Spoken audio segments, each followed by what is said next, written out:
Thank you, Ambassador, for coming up. And what led you to want to become an ambassador? Or did you want, you just happened to be appointed?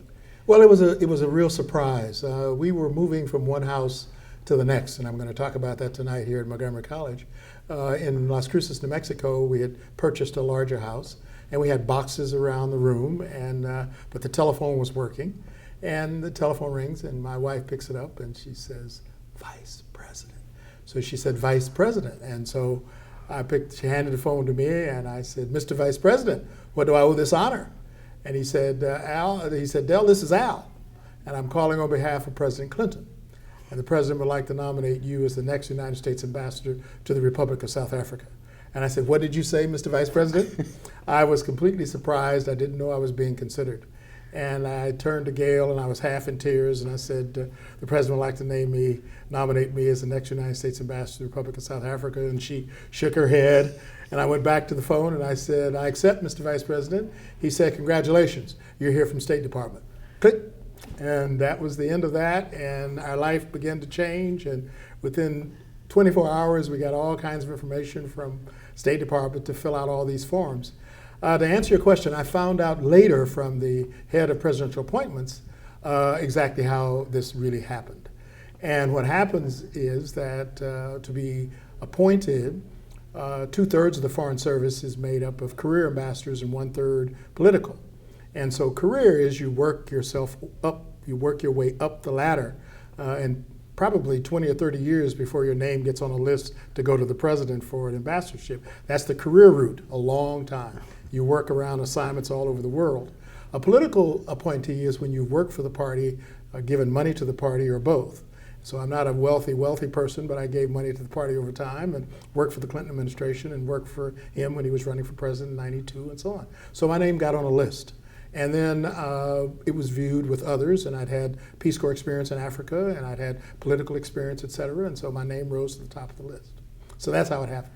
No, I can see you're still happy about it. Oh, absolutely. You were excited. It's a great honor to represent the United States of America, and then obviously to represent the U.S. to the Republic of South Africa, which was just going through its democratic changes. So this was an exciting time to be there. Well, that would lead me to my next question then. What was it like to be the ambassador to South Africa?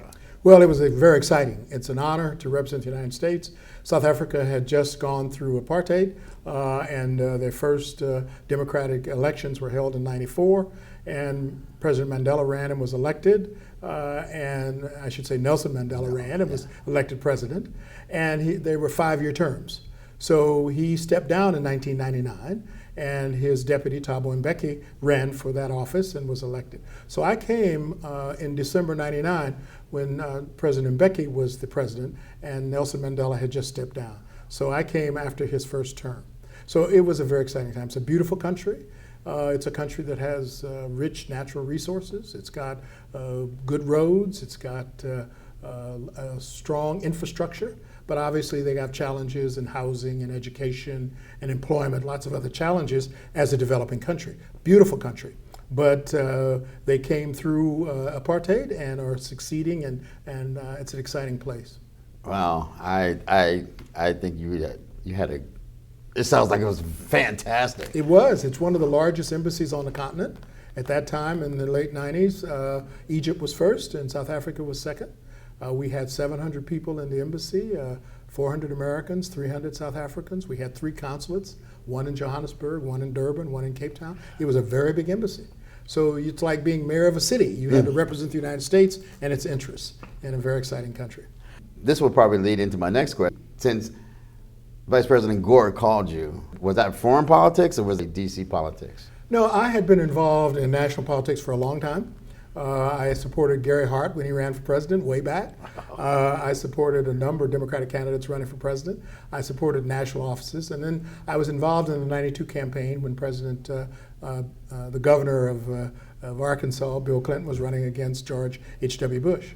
in 1992, and I came in as a CEO for Clinton because I was CEO of the subsidiary of AT&T CNP Telephone Company at that time. So I came into politics, and then once he was elected, I was very active in the administration, and Vice President Gore and then Secretary Brown appointed me to a telecommunications task force called the National Information Infrastructure Advisory Council.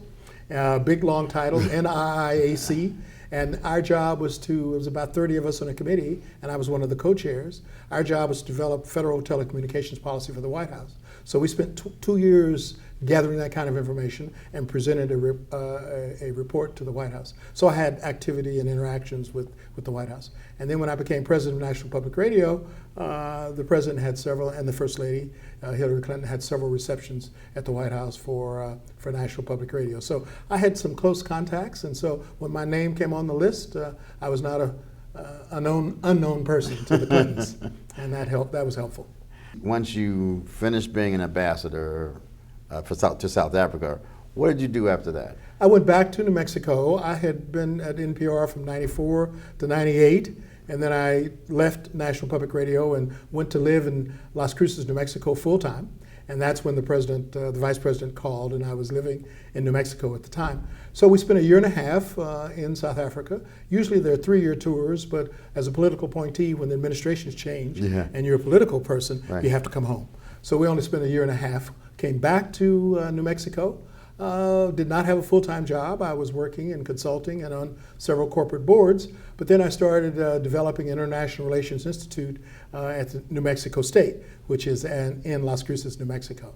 And that was setting up a think tank on international relations at the university there. So I did that for 4.5 years. So I'm never really going to retire. Well, okay. Well, then let me ask you about DC politics. I want to get right into that. Okay. What I understand you worked with Fauntleroy. Yes, I was on the Senate side when I came back from the Peace Corps in 1969. I got a job as legislative assistant to Senator Edward Brooke of Massachusetts, who happened to be a Republican, and he was an African American, only African American in the United States Senate at that time, and I was his legislative assistant. Then when Walter Fauntleroy ran for non-voting delegate to the House in 1971, he was looking for a chief of staff. He wanted it to be an African American who had some Hill experience, Capitol Hill experience. There were very few of us at that time, so I put my hat in the ring, and I was selected by Walter to be his chief of staff. So I left the Senate side after a year and a half, went to the House side as Walter's chief of staff, and worked in his office for almost 2 years. So that was the beginnings of my activity with DC politics. So then I assume that you were living in DC, so then you ran for council? That's correct. I went to the telephone company in 1973 and got very much involved in home rule for the District of Columbia and was on a committee, and home rule bill was passed that allowed for an elected mayor and elected city council. And I decided to run, even though I had a promising career. I was just beginning a telephone career, but I had this political urge. So I ran for an at-large seat on the city council, and there were 9 of us running for 2 seats. So some people and historians would say I ran against Marion Barry, but I always felt I could get the second seat. I felt Marion may get the first one, and I could get the second one. So I didn't technically run against him. So there were 9 of us running for the 2 at-large seats, because the other 2 seats, the legislation said, should be held by the minority party. That could be Republican, that could be statehood, that could be independent. So only 2 could be Democrats on the at-large.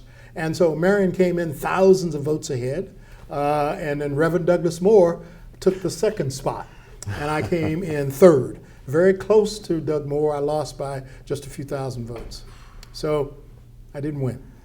Well, at one point, I think you were the leading candidate for mayor, to run to be mayor. Maybe not to be the mayor, but to run in the election. Yeah, there was a lot of rumors. After I did a pretty good showing in at-large city council race, I was very active in the community at the telephone company, and there was a lot of rumors that I should run again, maybe for the council, and then several years later there was talk that I should run for mayor. But in my book, I make it very clear that I was married to a very sharp and intelligent woman and who was very much involved with our family and wanted to keep our family of 4 sons together. And she said in no uncertain terms that if I ran again, she would divorce me. So that was very clear about where she stood, and it was very clear to me about what was important, and I never ran again. So I didn't run. Oh, there you go. Family first. Absolutely right. Absolutely right. Tell me about your book. You wrote a book. It's all begins with yourself. What inspired you for that book? Yeah, the book is entitled "It All Begins with Self: How to Connect with People, How to Discover Your Passion, and How to Succeed in Life." And I was inspired to do it because of my family. My wife had written 2 books about our experiences living overseas in Africa with the Peace Corps in Nigeria and Uganda. And my 3rd son, who's a trained chef, wrote a book about his life as a chef. And they kept saying to me, you should put your life experiences down. The family needs to know it. The grandchildren need to know it. We have 11 grandchildren, 6 grandsons and 5 granddaughters, and they need to know about your life. So why don't you write it? So I was reluctant, but then when Gail, my wife, came up with the idea that Brian, who's written a book, and that she had written 2 books, that they could help me with my book, I said yes. And so it took me about 2 years with their help, and we put this book together, and we decided that it would be a quick read, 77 pages. It all begins with self. If you get your sense of self-confidence and self-motivation, and with a strong family support, education, and mentors, you can succeed. So it's a how-to book, and I weave in my experiences and my career from the federal government to 21 years in telecommunications to National Public Radio to being a diplomat. I weave those experiences in on how it happened and saying to people, you too can do this. If you're motivated, if you get the right kind of educational and skills, you can do it. So that's what I'm going to be talking to the students about tonight at Montgomery College. You too can succeed. All right. Well, then that takes care of my last question was, what brings you here tonight? Can you give me a little bit more about, that's the message that you want to give, that you too can succeed? Yes, I'm very, very, very proud of my family, and my daughter-in-law is a professor here, Lisa Lewis. She's a professor at the School of Education, and she has a very strong colleague named she's working on her doctorate, Professor Seporia Smith. And 2 of them together had suggested maybe I could come speak to the students at the School of Education here at Montgomery College. And I could talk about the book, and I could talk about my life experiences to the students. So that's how it all started, and it's become very exciting. The chair of the department, Eric Benjamin, and the Dean Campen, and I think the president they've all supported this. There have been flyers all over the campuses of Montgomery College, and I'll be speaking on October 7th, Wednesday night, on It All Begins with Self. So I'm very excited about it, and I'll be sharing my life experiences with the students, the faculty, and the community here tonight. Well, thank you, Ambassador. My pleasure, Mr. Jones. I really appreciate you being here. My pleasure. Okay. Thank you very much. There are a lot of reasons why I think it's very special being part of an academic community. One thing is that we value the interchange of ideas and hearing from people who share expertise and experiences with us. And tonight you'll hear some experiences. When I noticed the book, I said, let me see what people say about it. Before I pick up a new book, I always go online to see some of the things that people say, see whether the reviews are good, bad, what they're enthusiastic. So when I went to Amazon.com, the reviews were all very good. But the one that I particularly liked was by Dennis Waller, and he said in part, "After reading this book, I came away with the desire to want to sit down with Mr. Delano Lewis over a cup of coffee and just discuss life. I know that a half an hour with him, I would be a better author, a better teacher, and a better man." I think that, how could you get a better endorsement of a book than that? And so I think that's a good way to frame what you're going to hear this evening. I'm thrilled that our faculty made connections and said, we have someone we want to bring to the campus. We think that he will have something to say that our students and our community will want to hear. And so I want to particularly thank Professor Zipporah Smith, who made many of the arrangements for tonight's program. And I'd like to invite Professor Smith up here so that she will introduce our speaker this evening.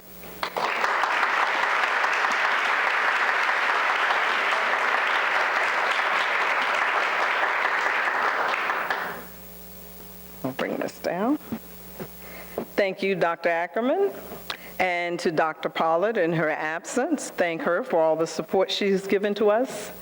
Good evening, Montgomery College faculty, staff, and students. I see a lot of students, so I'm glad you're here.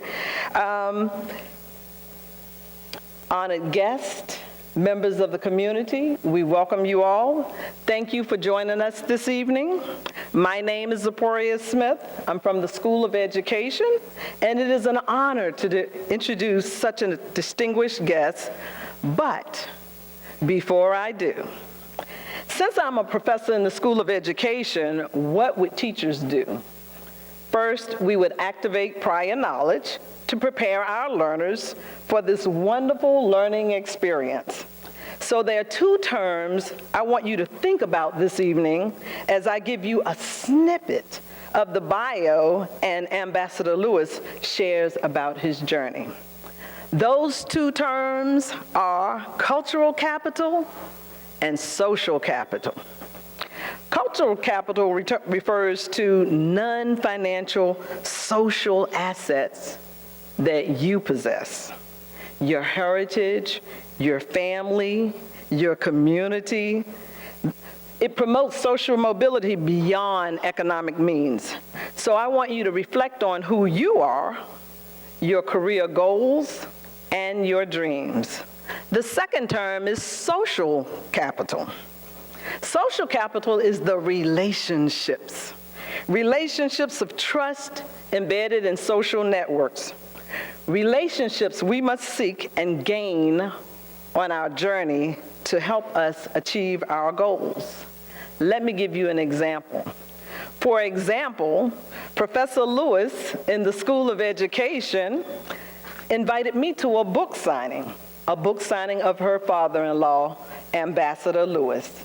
So I want to thank Professor Lewis because it is because of her that we are allowed to have this evening with Ambassador Lewis. The Honorable Ambassador Lewis brings a wealth of social and cultural capital that he is willing to share with us tonight.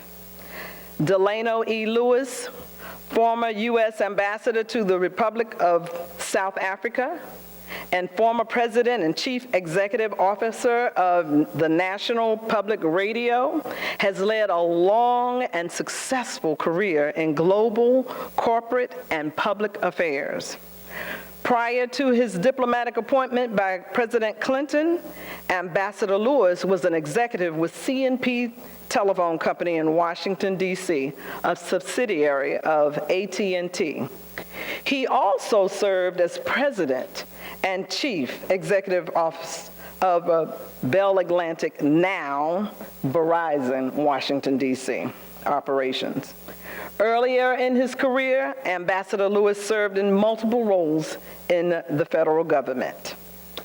Ambassador Lewis holds a bachelor's degree from the University of Kansas, and a Juris Doctorate from Washburn University School of Law. He's the recipient of the Washingtonian of the Year Award and received a distinguished alumni citation from the University of Kansas and other honorary degrees from institutions including George Washington University, Bowie State University, and Washburn University. Please stand with me and join me in welcoming the Honorable Ambassador Delano Lewis. Thank you. Mic's on? Yeah, I got it on. Beautiful job. Two nuggets, thank you. Thank you very much. Thank you very much. Good evening. Thank you to Professor Seporia Smith. My father would have been very proud, and my mother would have believed everything you said. Thank you so much.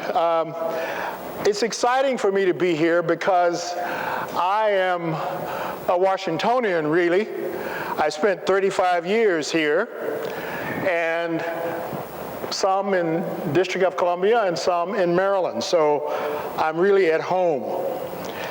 The book is called It All Begins with Self: How to Discover Your Passion, How to Connect with People, and How to Succeed in Life. And I want you to know that tonight is a real family affair. You heard about my daughter-in-law, Lisa Lewis, and she is a professor at the School of Education and a close friend of Professor Seporia Smith. But I have my son, Jeff, Lisa's husband. Jeff Lewis is here, number 2 son. I have a grandson, Justin, who's manning the table, and his older brother was here earlier, Jeffrey Jr. Justin is a professional tap dancer, so when you get a say hello to him, you might ask him to do a little soft shoe. But it is a family affair, and I must say that we have all become a family here at Montgomery College, and I want to thank you for the invitation. And also a very close friend of Lisa Lewis is Mary Lou Yates, who's also a teacher here, and she's become a part of our family. So it is indeed a family affair. I want to thank Professor Seporia Smith. What can I say about Seporia? If you have not had a chance to work with her, you are in for a treat. I mean, she is a dynamo, and you are very fortunate to have her on your staff and your faculty here at Montgomery College. I want to thank my daughter-in-law, Lisa Lewis, for this connection. I want to thank the dean, Dean Campen, who I met earlier, and I also met the chair of the department, Dr. Eric Benjamin. So I want to thank all of you and also thank your illustrious president, Dr. Pollard. I want to first ask you, why are you here? I want you to think about that. Why are you here? Are you here because a teacher said, you got to be here? Are you here because someone said you can get credit for being here? Are you here because you wanted to hear what some old guy had to say? I want to know, why are you here? I know why I'm here.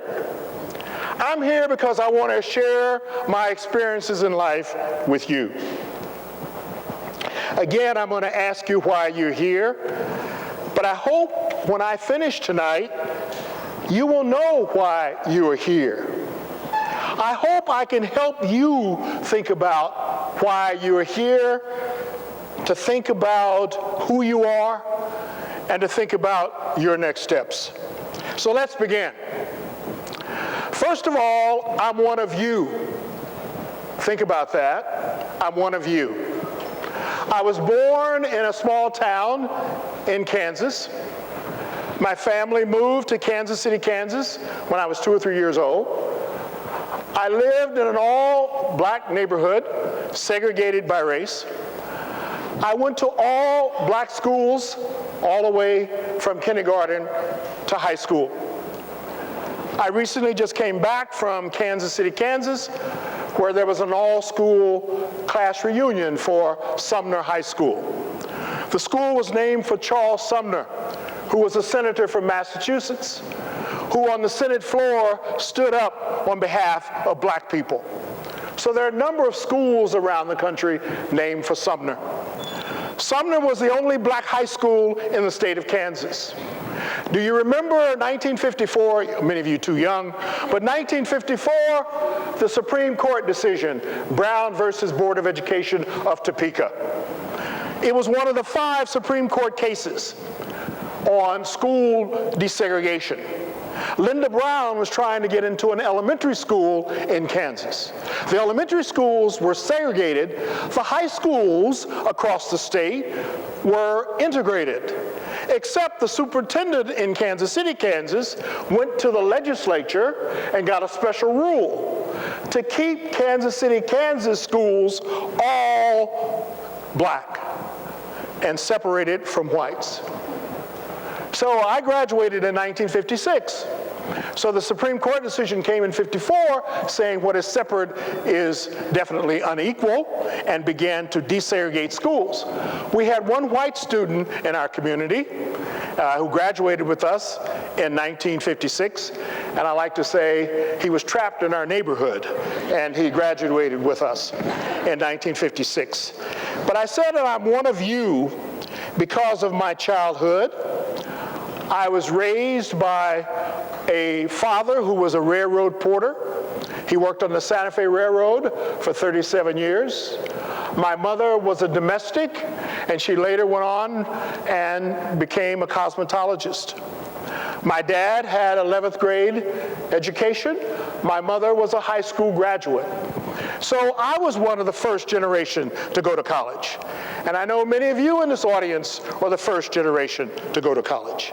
So I know what it's like. I know what it's like to live modestly. I know what it's like to live in an all-black community when you are beset with urban issues of crime, drugs, violence, and high unemployment. So I came from that environment. So I am one of you. But I wanted you to say that, I wanted you to know that in my high school, it's very important that they had teachers, all black teachers, who couldn't find jobs anyplace else because of discrimination. So they taught in our high school. They had master's degrees working on their PhDs. They cared about us because they felt that the way, if they could give us the skills, we could come out of poverty. We could make our way. So we had excellent teachers, just like I know you've got excellent teachers here at Montgomery College. So if I say anything to you, you need to thank your teachers, because those are the ones that are going to give you the skills for you to achieve what you want to achieve. So I started very early doing a self-assessment, thinking about my future. So when you read the first chapter of my book, It All Begins with Self, I talk about self-discovery. I talk about a self-assessment. I talk about finding out those things that you do well. Find out those strengths that you have, as well as some weaknesses. Begin to capitalize on those strengths. Begin to use those strengths to your advantage. I was interviewing just earlier, and I was saying the perfect storm is when you can marry what you're passionate about, what you're good at, and what you like.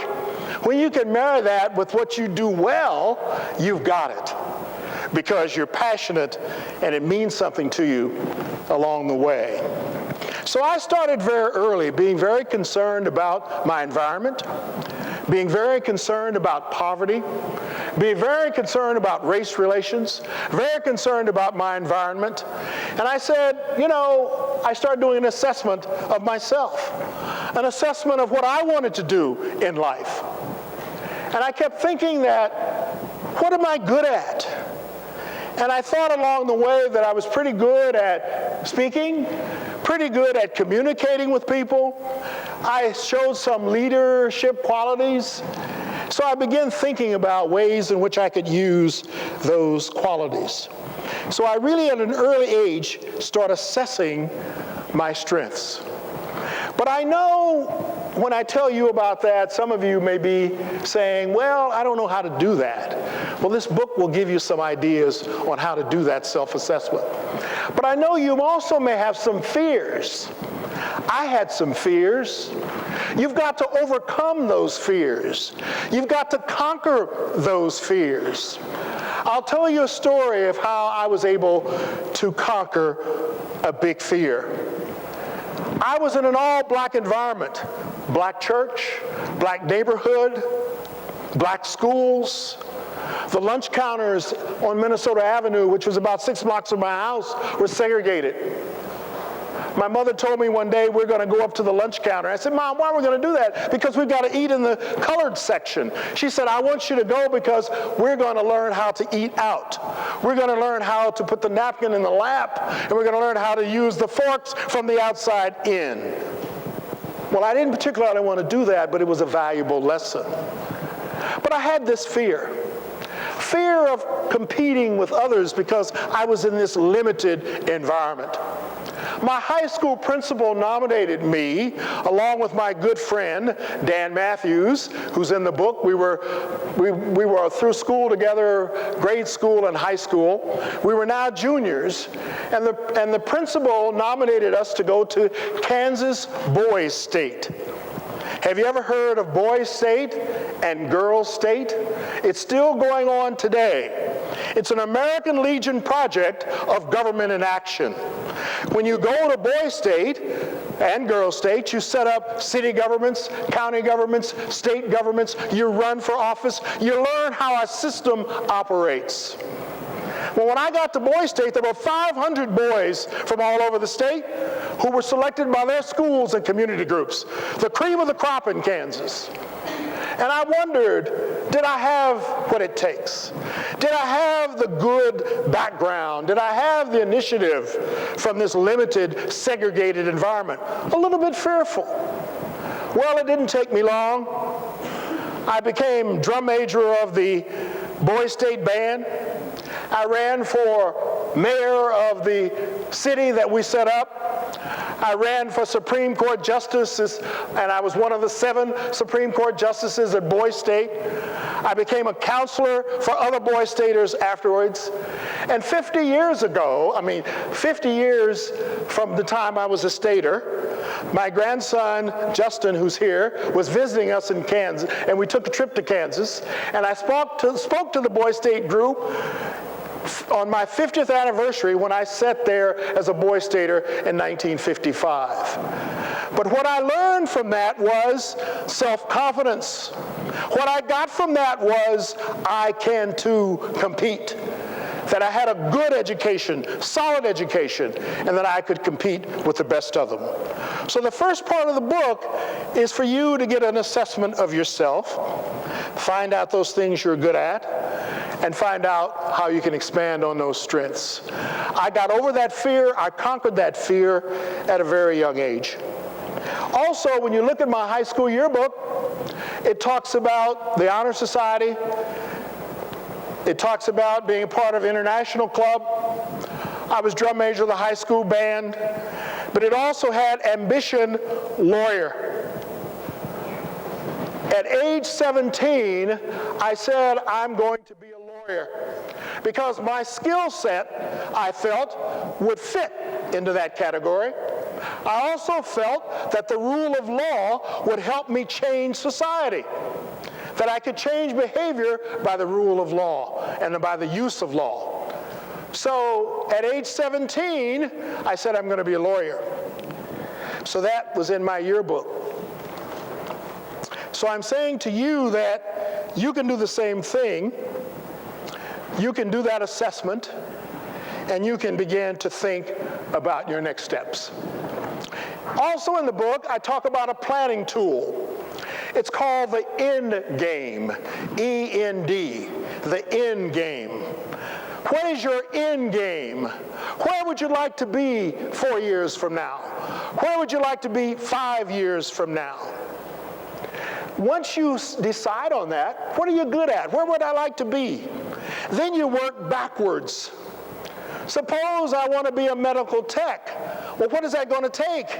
Suppose I want to be a lawyer, that's 7 years. Suppose I want to be a doctor, that's 10 or 12 years. So I've got to figure out when I work backwards, not to waste time, I've got to focus on that goal. So I got a 2-year degree coming out of Montgomery College, and I'm going to be a lawyer. I know I've got to get another 2 years and transfer to another institution. Then I got another 3 years of law school.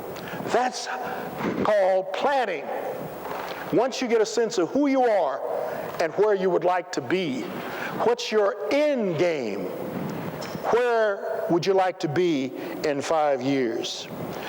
Let me give you a story of my youngest son, Phil, who knew about his end game when he was about 9 years old. Phil Lewis, our son, we were living on McKinley Street in Northwest Washington. He said, "Mom, Dad, I'd like to go down and try out for A Christmas Carol at Ford's Theater." "Oh, really?" He saw it advertised in the paper. He could read. So he saw the Christmas Carol auditions. So we took Phil down to audition for A Christmas Carol. And we couldn't see the audition. A woman came out and said, "Are you Phil Lewis's parents?" We said, "Yes." Well, he was fantastic. We're going to make several parts for him in A Christmas Carol. He became a member of Actors Equity when he was 11. He supported his mother in New York City while they rehearsed for the program. And he began his acting career. He went on to Interlochen Arts High School in Interlochen, Michigan. He was there his freshman, he went to Interlochen Arts Camp and came out with the best middle-sized boy in drama. The next year he came out with the best in operetta. He has a beautiful voice. Then he went to Interlochen Arts High School in Traverse City, Michigan, where you have to audition. He had his end game. He finished up. He did a year at Ellington School for the Arts as a junior. Then he graduated from Beverly Hills High School in Beverly Hills, California. At age 18, he went out and got an agent, and he's been in Hollywood ever since.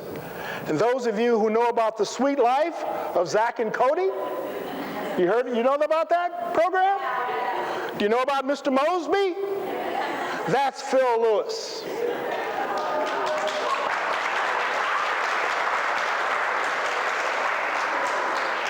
He knew his end game. He had done his assessment. He had a sense of his strengths, and he knew where he was going. So on Friday night, October 9th, this Friday, will be the live showing on NBC of Undateable. It's a comedy, situation comedy. Phil Lewis is the house director for Undateable. So this Friday, he's not only an actor, but his directing career is beginning to take off. But that's an example of one of the four sons who has a sense of who he is and has developed the end game and has moved it forward.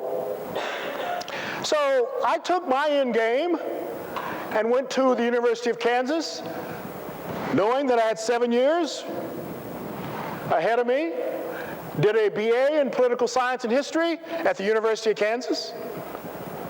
I got married upon graduation to a college sweetheart.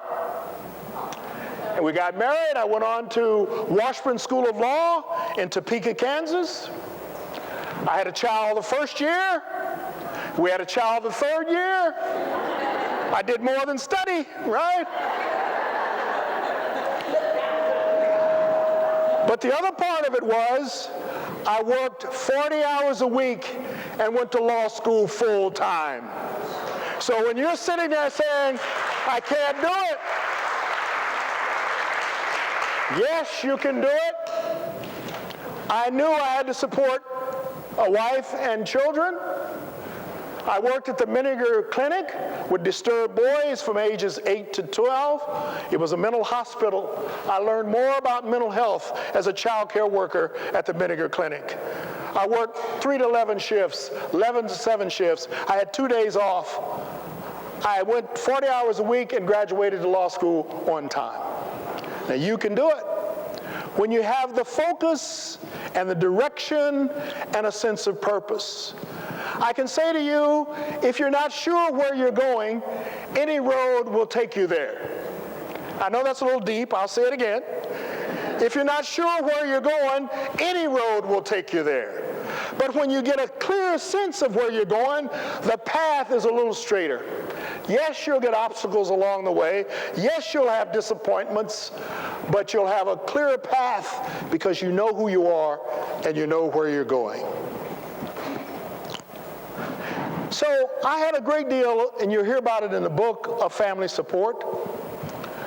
My dad said to me that he would help me through law school, but when I told him that I was going to get married, I wasn't sure what was going to happen.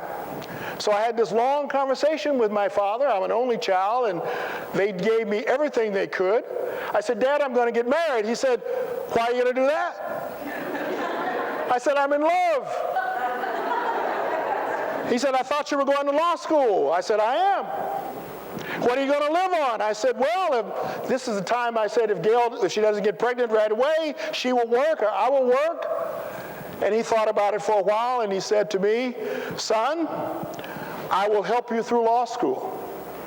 Now, that was the biggest gift that I could receive. I said, Dad, I will do the rest. If you could help me with tuition, I will do the rest. Now, we were modest. He was a porter on the Santa Fe Railroad. But he said, I will help you through undergrad, and I will now help you through law school. So my dad paid my tuition.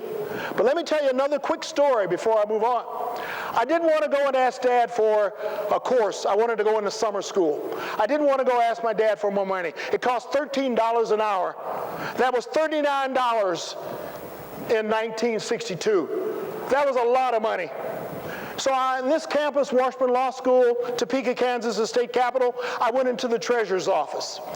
And I went to the treasurer, the assistant treasurer, and I said, Mr. Hill, I'm living on the campus, I have a wife and child, I'm working 40 hours a week, I want to take this course, but I don't have the money. Can I pay you $5 now and $5 a month? He looked at me and he said, if you've got enough courage to come in here and ask me to pay $5 down and $5 a month, I got enough courage to sign the paper. That's how I got to summer school. You can do it. If you have the creativity and the will and the focus, you can do it as well. But I talk about the family support. I talk about a sense of purpose in the book. But I talk a lot, a whole chapter about belief in oneself, self-confidence. I got that confidence beginning at Boys State. Tremendous impact for me. It gave me the sense that I could do it. And that self-confidence continued and grew. When you have a success, you build on success. You know, I keep saying to people, I used to read books. Reading is fabulous. You gotta read. You gotta read. I used to read business books and biography. I wanted to know how people did it. You know, why pattern yourself after people who fail? That's why pattern you pattern yourself after people who are successful. Your role models should be people who are successful, not the people who are wasting their time. Not the people who are hanging out and not being productive, who are using excuses in life, who are saying, no, I can't do it because I'm black. No, I can't do it because I'm a woman. No, I can't do it because I'm poor. Yes, you can if you set your mind to it. You can overcome those obstacles. They're real, but you can do it. So my first job out of law school, I graduated in 1963. I must tell you that Jeffrey Lewis here was born the day before I took the bar exam. I mean, these events that you don't have any control over. When Gail went into the hospital in this small town in Topeka, they said, Mrs. Lewis, you've got to have this baby. Your husband's got to take the bar exam tomorrow.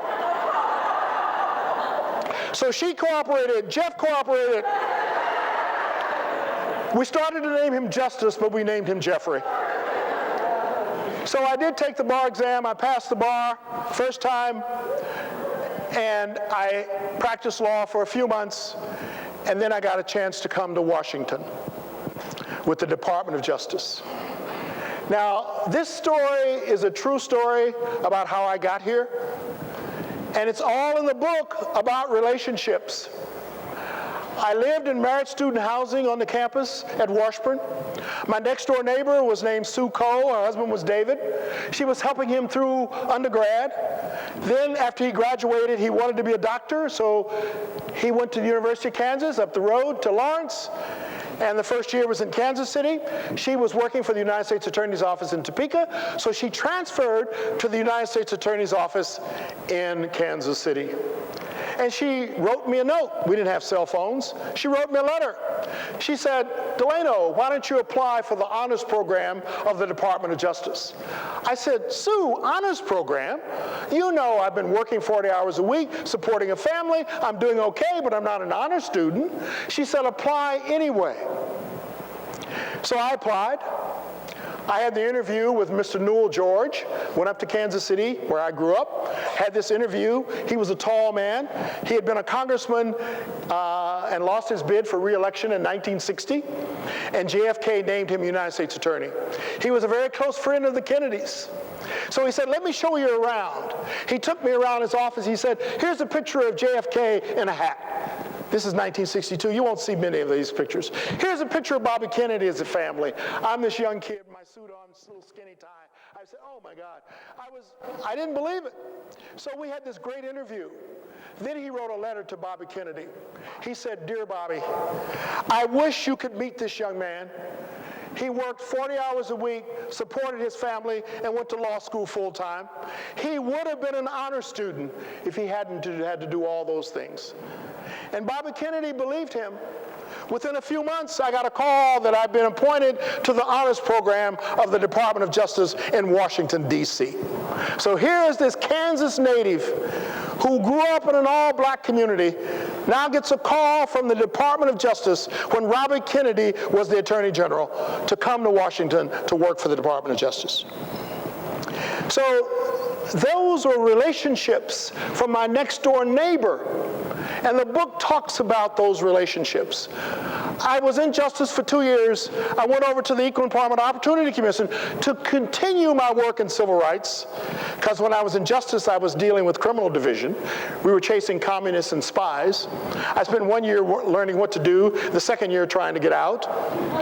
And then I finally figured out how to get out to the EEOC, when the EEOC opened up in 1965. And Sam Jackson, who was a lawyer from Topeka, graduated from Washburn, Republican, African American, was appointed by LBJ to the commission, the Equal Employment Opportunity Commission. So I called Sam. I said, Sam. He stopped me. He says, oh, Delano, I was expecting to hear from you. He said, really?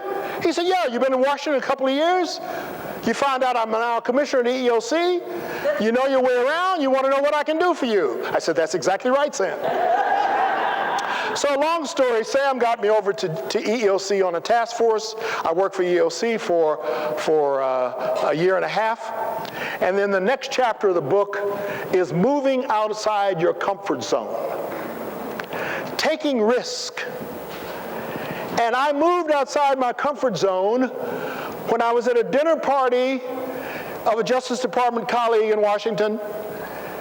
And this lady leaned across the table and said, how would you like to go to Africa? I said, Africa?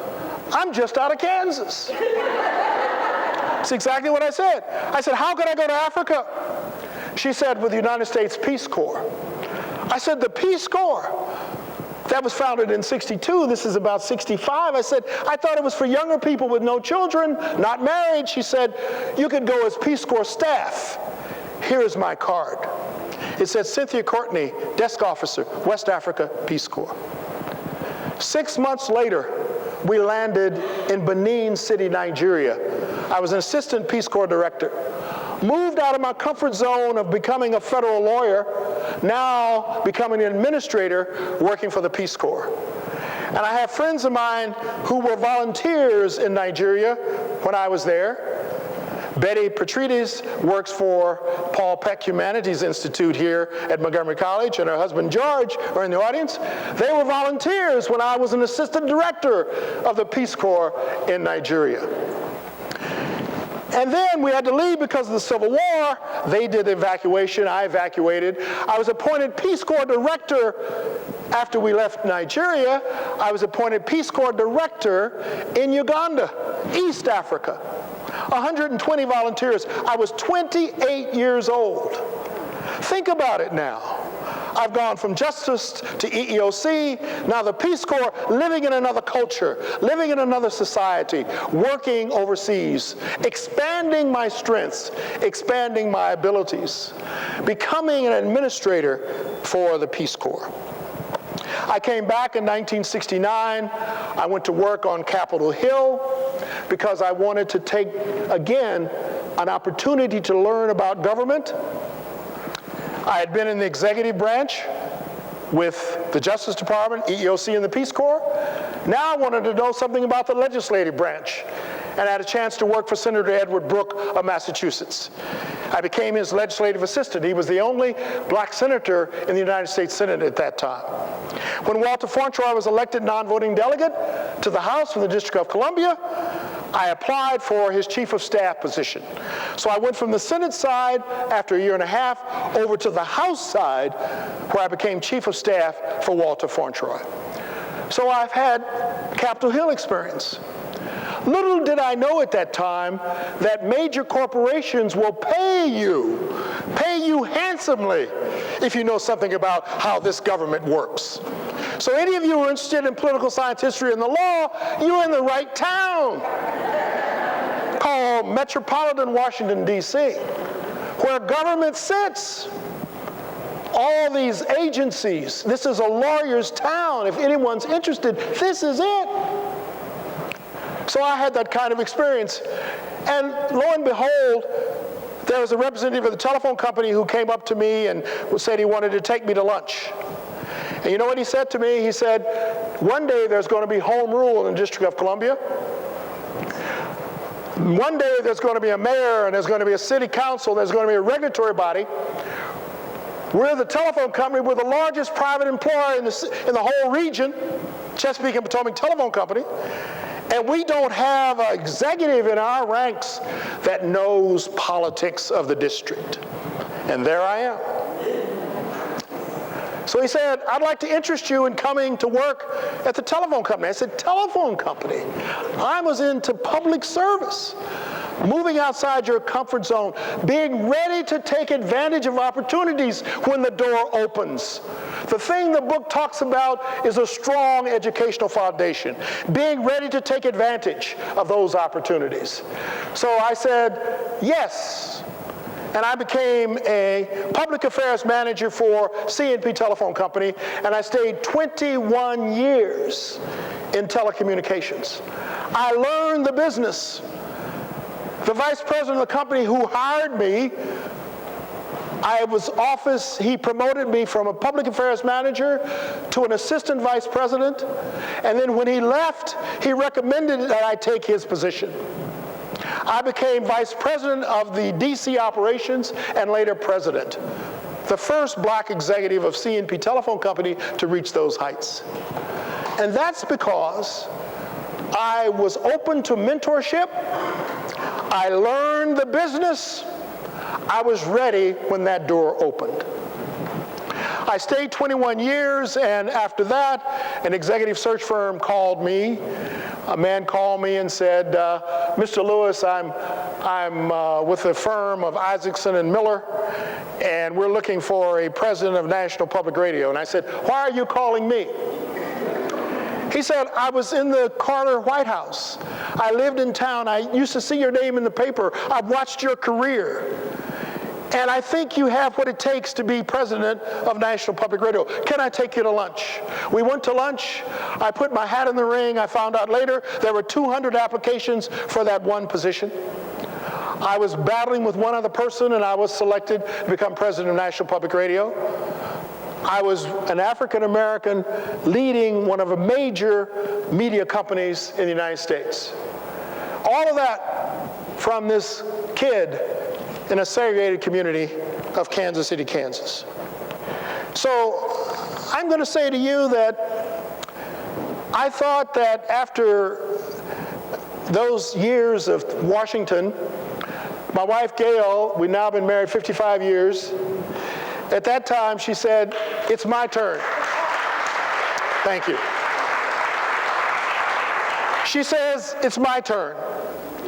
We've been in this town long enough. You've had a marvelous career. I think we need to leave. So we had purchased a house in Las Cruces, New Mexico. We were back and forth. And I left NPR, put the house on the market in Potomac, and we drove across country. I had no full-time job. Exciting, very liberated. And I was on a couple of boards and doing some consulting. And we were there for a few months, and the house seemed to be very crowded at that time, now that we were living there permanently. So we decided to buy a larger house in the same neighborhood in Las Cruces.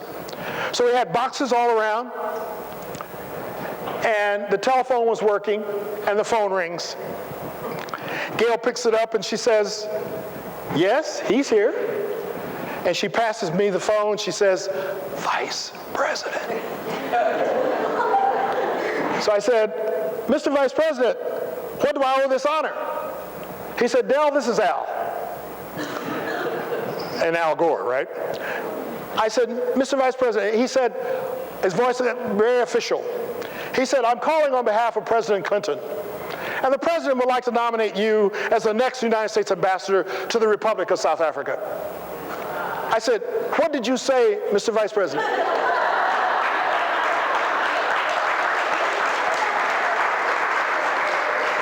He repeated it. So I turned to Gail, and I was half in tears, and I said, "The President would like to nominate me as the next United States Ambassador to South Africa." And she says, so I went back to the phone, and I said, "Mr. Vice President, I accept." He said, "Congratulations, you're here from State Department." Click. They had gone through apartheid, very similar to our racial issues in America. Nelson Mandela ran for the first Democratic elected elections in 1994. There were 5-year terms. He stepped down after his first term in 1999. His deputy, Thabo Mbeki, became president elected. So I came in when President Mbeki was the president and Nelson Mandela had just stepped down. I had a chance to meet President Mandela on many occasions. I had a chance to interact with President Mbeki. I had a chance to meet many South Africans, and we have a number of friends. I developed a mission for the embassy there. I said, we'll focus on 3 areas while I'm ambassador. We're going to look at health, particularly HIV and AIDS issues. We're going to look at education, because that's the cornerstone if you're going to move out of poverty and develop your country. And the third is economics and business, economic development. Those are the 3 areas. And I must say to you that Gail and I worked as a partnership in that embassy. And one of my success stories was South African Airways put out a bid to build planes for South Africa. It was a $2.3 billion project. We were competing against Air France, and Boeing was there competing against Air France for those planes in South Africa. So as an ambassador, I worked with the chairman and CEO of Boeing. I worked with his marketing people. I gave them advice because of my business background on how we could win that. And I'm here to tell you, we won it. We won that contract, $2.3 billion for Boeing aircraft. So we came back in 2001, and we returned to New Mexico, and I started spending some time at New Mexico State University. But I'm going to say to you that I hope I've given you some sense of what it takes to make it. In closing, I want to put up a slide here that kind of summarizes what I've told you today. And what I think it takes, and I hope you will buy the book, and I hope it will be of some value to you. The importance of self-discovery, the end game as a planning tool, figuring out where you'd like to be and working backwards. Relationships and mentors throughout the book. I said it all begins with self because that's self-motivation, that's self-confidence, but I didn't do it alone. I had a strong partner in Gail. I had a good family support system. Now that doesn't necessarily mean you have to have a mother and father. It could be an aunt and uncle, it could be a grandmother, it could be an aunt. But those support systems are extremely important. I wouldn't have made it without it. Hard work and perseverance. There's no substitute for hard work and perseverance. There will be setbacks, there will be disappointments. And take risk. Move outside your comfort zone. Don't do what's always comfortable, because there's horizons out there. There are no excuses for you. When I was in law school, we used to spend hours researching cases. Now you can push a button in the internet and you can find out any of those cases you want to find out. There's no excuse. And take advantage of those opportunities when they come. So I'm going to close with one final story. You've been a great audience. This is a story of two boys who said they were going to trick this old wise man who was up in the mountains. They said, we're going to go up, we're going to trick him. They said, we're going to go up, we're going to have this bird in our hand. And we're going to go up to the old wise man and ask him if the bird is dead or alive. And if the bird is, he says the bird is alive, we'll crush it in our hands. If he says the bird is dead, we'll open our hands and let it fly away. So the two boys went up to see the old wise man in the hill, and they said, Mr. Wise Man, we have this bird in our hands. Is it dead or alive?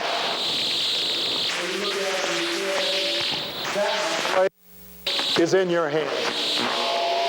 And this of yours is in your hands. Thank you very much.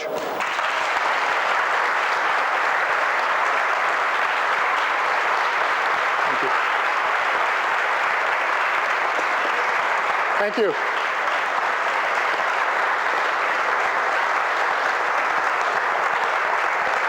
Thank you. Thank you very much.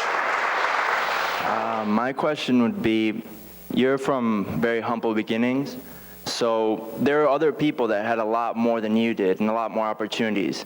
What do you think was the one thing that made you stand out above all these people that had so much more opportunities? My mother. And that's not altogether funny either, because in the book, I talk about it, and I spend some time on it, and I must tell you that the book is only 77 pages, but I have a lot of content. I probably got 2 or 3 books. We pared it down, but I could spend a whole chapter on my mother. She was a very strong-willed person. She was not going to let me get off the track. She knew what she wanted for her son. She wanted her son to succeed. She knew education was important. She read a lot. She used to read and encourage me to read. I didn't probably read as much as she did or wanted me to do. So yes, I didn't have as much as others. Maybe I had more, but maybe not as much as others. Maybe I certainly didn't have the riches, but I had a strong family with my mother, and my father being a railroader, he spent 2 days out of town. He was back 2 days. So I spent a lot of time with my mother as an only child. So that was not a facetious comment. She was a very strong-willed person who gave me a great deal of values, principles, and a great teacher. So she wasn't going to let me get off the track, and she kept it moving. Thank you. Hi, Mr. Lewis. My name is Eileen. I happen to have the honor of being in your daughter-in-law's class, so thank you so much for speaking today. Thank you. I am very interested in your career. I also want to go to law school. Right now I'm working full-time and going to MC full-time, so I do understand how much of hard work it really is, especially if you had a family at the time. But at 20 years old, I don't have the family support at all. And I was wondering, in your experience, how you've seen people rise through the ranks without that kind of support. Because as someone who basically wants to change the way education is performed in America, I would really like to know that a person can do it by themselves. I think I understand the question. I'm not so sure. Yes, you can do it by yourself. That's a very, very hard way to do it. But one of the things I suggest to you is that it may not be family support, blood relations, but it could be others that support you. And you need to search them out. And I'm sure you have friends, and you have friends of friends. You've got classmates. It's that kind of connection that will be valuable for you. Obviously, you're working, you're going to school full time, you're working, you've got a sense of purpose. I think you can probably find those connections. I must say that my daughter-in-law and my son, they have 2 children of their own, but they basically adopted another young man, and he spent time in the Lewis household, and he went on to college, he graduated, and he's now out on his own. But that was done because the Lewises opened up their arms to him. We're not blood related, but we are family, and they opened their arms to him. And so I say to you that that can be done without blood relatives. There are people who have your interests at heart, who know who you are, who want you to succeed, and I think they could form that bond and support for you.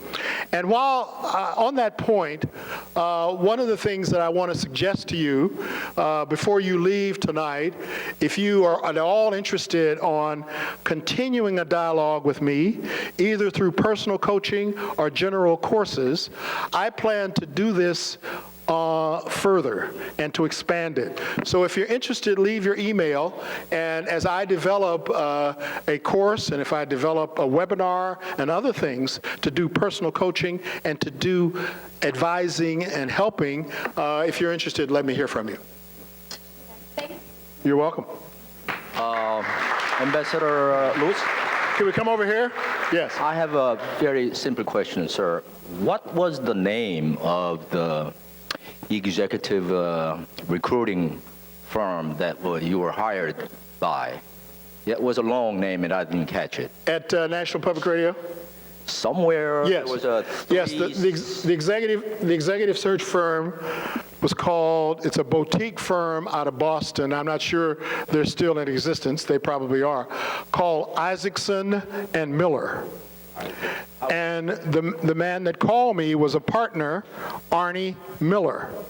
And he was the one who called me and said he wanted to talk to me about National Public Radio. Thank you. Yes, sir. Okay, I have one question actually. My question is, what is your advice to someone who lives in a country where the law, the immigration law, doesn't prevent them from taking full advantage of the available resources? In other terms, if you live in a country where the immigration law, you are capable, but the immigration law prevents you from taking full advantage of the resources available, they can be success because you have to use the resources available in order to be successful, but the law prevents you from doing that. If I understand the question, you're asking a question about immigration and immigration law and its impact. The answer there, I think you can understand from my talk tonight how important I think political activity is and how important it is to make your voices heard and to support people and candidates that think like you do or at least believe in the things that you believe in. And I personally believe that immigration and immigration reform is probably one of the critical issues of our time. So we need to figure out how we can get our legislators to think and do the things we'd like to do to change the immigration system, particularly some of the problems that you were just talking about. So that's a bigger issue.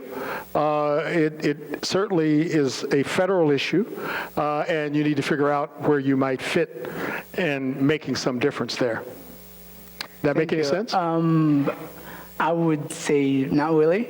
My question is more not how to change immigration, is how, as an international student, like many or how to use the available resources, the limited available resources, to still be successful, knowing that we cannot take the full advantage of the available resources. Well, we'd have to get more specific on your issue about how you don't have the ability to take full advantage of those resources. There's something missing there.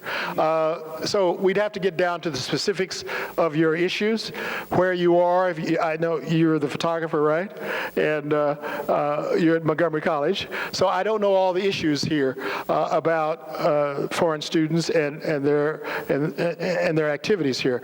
But it depends upon where you are in the system as to an answer to your question. I'd have to get more detailed into your issues, and that's why I said before that I'm interested in helping, and we're going to figure out how we can do it on an individual basis after we have this session. Hi, Ambassador Delano. I'm from Africa, and Here. I'm proud to be here. And my question is, maybe your book addresses the young ones, because what happened to us when we reached 50, and then we have no education and we want to do it all, but we're too scared because we too tired and then too weak to do certain things. What do we do? Yeah, my answer is, Scared. We are. but it's never too late. I mean, that's my answer. It's certainly never too late. I didn't address those issues of older students, and I certainly I believe that you continually learn. And but the thing that I would just counsel you on is that you ask the questions and you gave the answers in the negative. And I would just get rid of the negatives. And I would always say how I can make it happen. I can figure out what are the positives. Why am I tired? And figure that out. And what are the avenues for me to do it as an older student with other responsibilities, et cetera, et cetera. Get very positive and direct your energies toward reaching those goals. And it can be done. It can be done. Thank you. I won't tell you how old I am. But you can figure that out. My question is, as someone who grew up in a segregated environment, how do you feel that that experience has helped you in South Africa post-apartheid? How do you feel like those issues helped you, knowing that the U.S. was just going through similar issues, and how do you feel you used your experiences? A very, very good question. It helped tremendously. I don't advocate that people go through it for those experiences, but it certainly helped. Keep in mind that, and I know you do, and I know the people in this audience do, that America is not South Africa, and South Africa is not America. There could be similarities on what happened with apartheid and what happened in America with segregated systems, but our cultures are different. So on the one hand, I had some affinity because I had similar kinds of experiences. But on the other hand, I couldn't completely overall relate because I'm not a South African. I'm an American. So you have to keep that balance in mind. But to answer your question, yes, it helped because I had some affinity for the issue.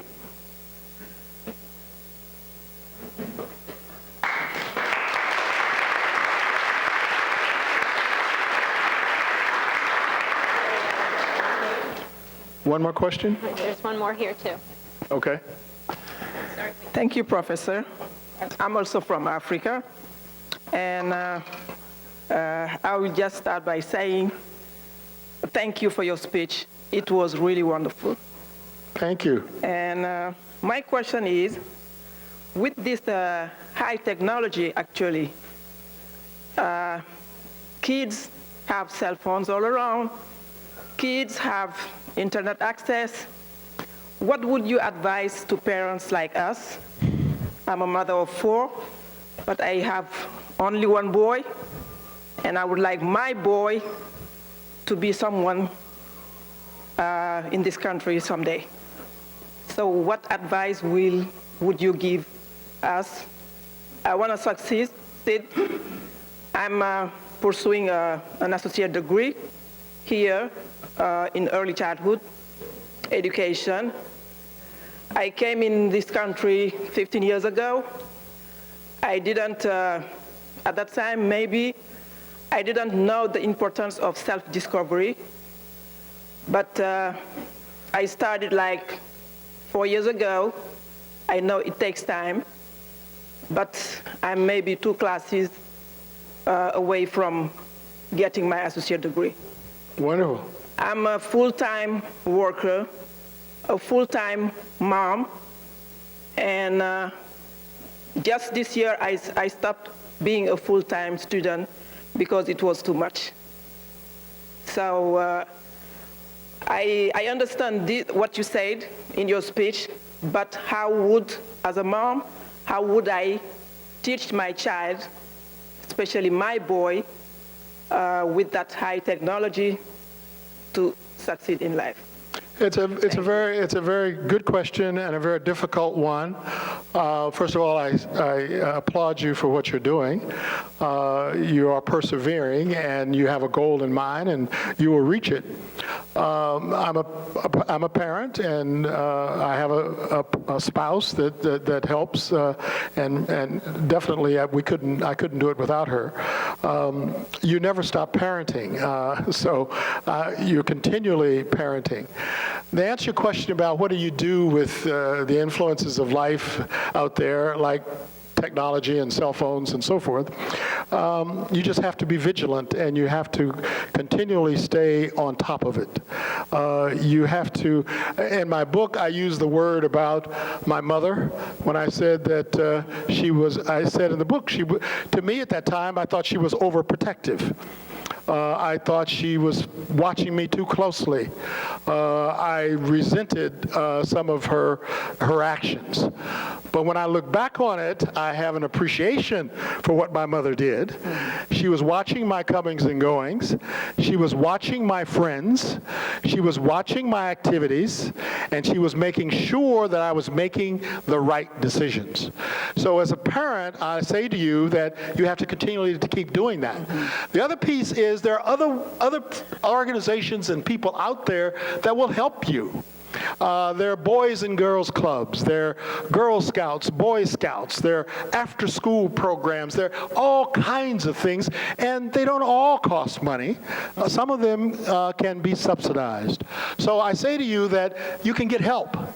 And don't be afraid to ask for help. I asked for help when I was in college and law school and got it. So don't be afraid to ask for it. So if you're all alone, you're not all alone. And I haven't talked about it in this speech, but churches have performed those roles for years and continually perform those roles. So I don't know about your religion, I don't know about your activities there, but churches are really a strong parts of our community, regardless of what religion it is, that gives you that kind of support and help. And I was a part of a church. Before I became a Catholic, I was a Baptist. And I went to church, I went to Sunday school, I went to BTU, Baptist Training Unit, the whole 9 yards. My family felt that that was important. I went to vacation Bible school in the summer. And so that was a part of my growing up.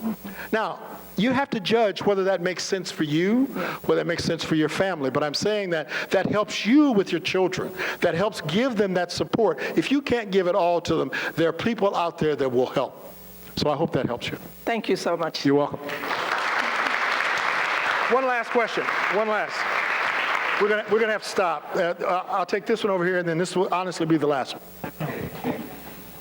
We're all so ambitious. You know, everyone's got their own ambitions. Everyone in this room has got their own ambitions, but it feels like sometimes things kind of get jumbled, and it's difficult to pick more than 5 at a time. So what would you say to do about narrowing down your focus so you can really just drive towards something?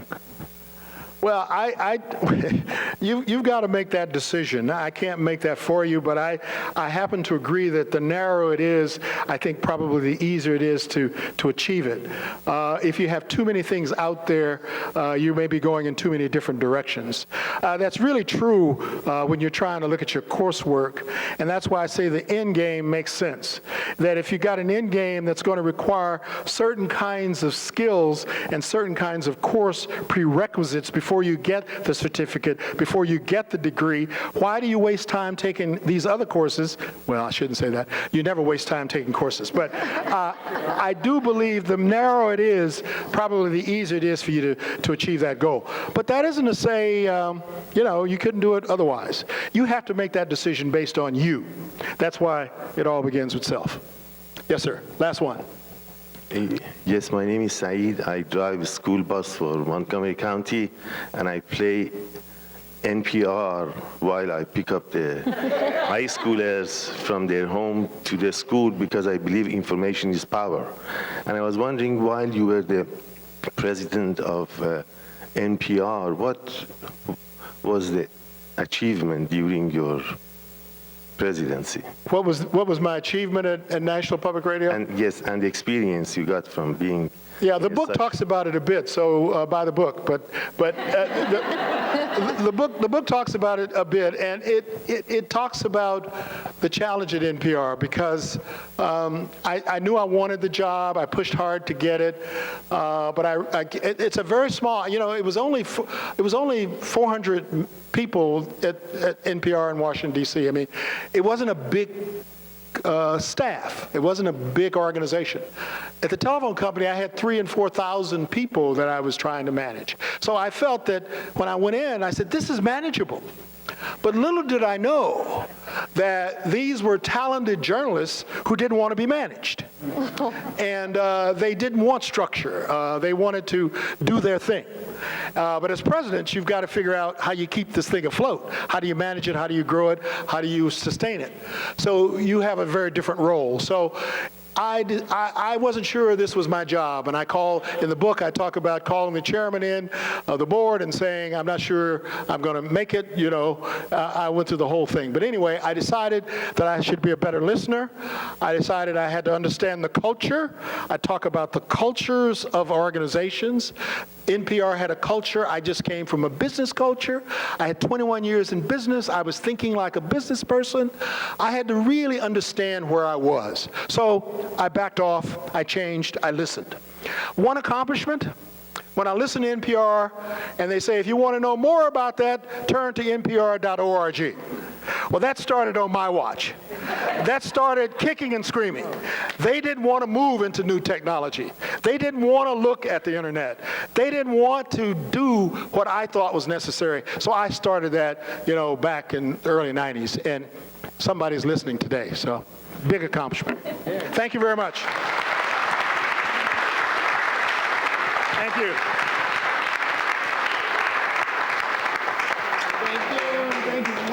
Thank you much. Thank you so much.